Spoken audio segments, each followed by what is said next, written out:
It's a cold spring morning in Zurich, Switzerland. A group of police officers enters the Barolak Hotel, a 5-star establishment long known for its luxury and privacy. Dressed in street clothes, they quietly walk to the front desk. They hand over some documents, ask for room numbers, and head upstairs. Within hours, 7 senior FIFA officials are under arrest. The charges: corruption, bribery, and racketeering, all part of a sweeping investigation led by the US Department of Justice. The case would grow to expose more than 50 individuals and corporations across over 20 countries, the biggest scandal in football history. Just a few months later, FIFA convenes an extraordinary Congress.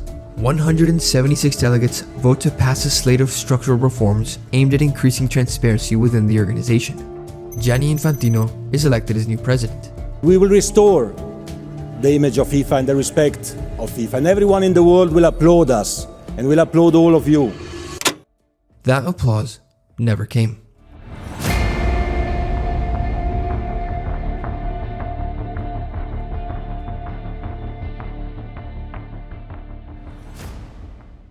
Almost 10 years after his election, Infantino's promise feels emptier than ever. Since that fateful day in Zurich, and all those promises of transparency, reform, and a fresh start, FIFA has done little to prove it's learned anything at all. We've seen a World Cup hosted in Qatar, despite serious human rights concerns. We've seen the 2034 tournament quietly handed to Saudi Arabia after a rushed and virtually uncontested bidding process. And now, we're watching FIFA roll out its most ambitious new project yet, a 32-team Club World Cup backed by Saudi money at nearly every level. The new tournament was sold as a celebration of global football, a chance to elevate clubs from every continent. But upon closer inspection, it actually serves as a case study in how FIFA operates, who it listens to, and who it's willing to serve. The 2025 Club World Cup is being hosted across 11 cities in the United States, but the real power behind it doesn't sit in New York or even in Zurich. It sits in Riyadh.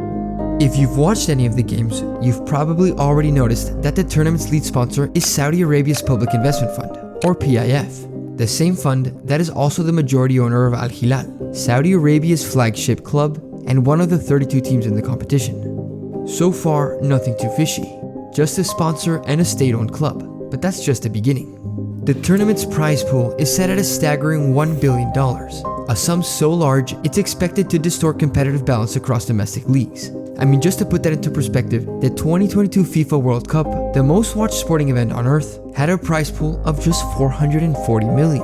Which begs the question, how did a brand new club tournament with no history at all manage to more than double that figure? Well, according to multiple reports, the money was made possible through a combination of media deals, sponsorship agreements, and a wave of fresh investment, most of it coming from sources you might already be thinking of. In late 2024, FIFA signed a $1 billion broadcast deal with DAZN, the London-based streaming platform now airing the tournament worldwide. Just weeks before that, DAZN had received a $1 billion capital injection from a company called Search Sports Investment, which just so happens to be the sports investment division of, you guessed it, the PIF. Nothing about this is technically illegal, but when you lay it all out, the pattern is hard to ignore. The same state-backed fund is tied to a team on the field, to the company broadcasting the matches, and to the cash pool driving the competition. But the truth is that FIFA's current relationship with Saudi money is only half the story. The other half is how the organization is specifically set up to make this kind of influence possible and even welcomed. After the scandal in 2015, FIFA introduced a series of reforms: new ethics panels, external oversight, human rights advisory boards. On paper, it looked like a genuine attempt at a reset, but one by one, those guardrails have disappeared. In 2021, FIFA decided to disband its independent human rights board.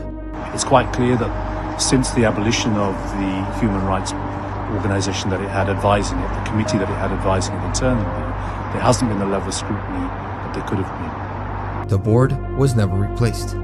A few years prior, 3 senior members of FIFA's governance committee, including a former UN human rights chief and a European court judge, resigned in protest. They had tried to enforce rules around political neutrality, gender equality, and electoral integrity, but were pushed out after clashing with the leadership.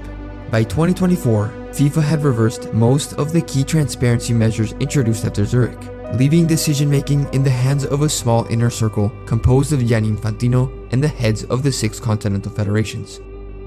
Aside from the financing questions, FIFA has bent or outright broken a number of its own rules to accommodate this new competition. It introduced an extraordinary transfer window just for the tournament, a move entirely outside the global calendar. The official explanation was scheduling flexibility, but the timing raised eyebrows. And that wasn't the only exception. For years, FIFA has warned about the risks of overscheduling, but when it came to the Club World Cup, those concerns were completely pushed aside. The tournament was dropped into an already overloaded summer calendar, despite pushback from players, clubs, and even medical experts. So while FIFA may try to position itself as a responsible global organizer, its decisions tell a different story.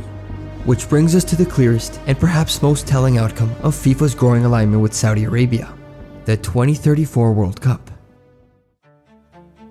In October 2023, FIFA quietly opened the bidding process for the 24th edition of football's biggest and most global tournament. But something fell off from the very beginning. The bidding window was just 27 days long, unusually short for a tournament of this scale. For comparison, the bidding phase for the 2026 World Cup stretched over 3 years. Within hours of the announcement, the Asian Football Confederation declared its support for Saudi Arabia, effectively shutting down the door on any rival bids from the region. By the end of the month, the outcome was clear. Saudi Arabia was going to host a World Cup. But the decision hardly came as a surprise to anyone who had been following FIFA's trajectory since 2016. The bidding and decision process for 2034 was simply a formality, the final stamp on a deal that had already been quietly shaping behind the scenes. For decades, FIFA has worked hard to present itself as more than just a sports governing body. It's positioned itself as a global leader in promoting equality, inclusion, and what it calls quote-unquote universal values. But that image becomes much harder to believe when the organization grants its most prestigious tournament to a country where free speech is tightly restricted and where women's rights remain under deep structural control. To be clear, this is not about imposing one culture's values over another's. Countries have a right to govern themselves according to their own traditions and norms. But FIFA themselves are the one that has created this image of zero tolerance for any nation that doesn't uphold a certain set of liberal Western values, but only until a sufficiently large check appears. We saw the same thing in Qatar. In the years leading up to the 2022 World Cup, thousands of migrant workers were brought in to build the infrastructure required to host the event. Workers toiled through harsh conditions and blistering heat, often without proper oversight or legal protections, and a lot of them perished. Officially, FIFA acknowledged 37 deaths on stadium sites, but a broader investigation by The Guardian estimated that over 6,500 workers had died in Qatar since the World Cup was awarded. In response to all of the noise, Infantino got on stage and provided one of the strangest speeches I've ever seen. Today I feel gay. Today I feel disabled. Whatever he meant by that remains a mystery. But what certainly doesn't is that FIFA has completely and utterly failed to enact the reforms it promised in 2016. What's emerged instead is a system designed to protect its leadership, expand its reach, and control the narrative. It makes billion-dollar decisions behind closed doors. It rewrites its own rules to serve the interests of its partners. And worst of all, it cloaks those choices in the language of unity and progress. Behind the slogans and the speeches is a governing body that has accumulated nearly $4 billion in financial reserves while offloading the risks and burdens of its tournaments onto workers, players, and fans. Unless something changes, that's the model that will continue to define the beautiful game. FIFA still claims that football is for everyone, that it brings people together, and that it transcends politics. But the version of football it's building today makes that promise look like a joke. Because if this is the direction of the sport, if this is what its future looks like, then we need to start asking ourselves a serious question. Who is football really for?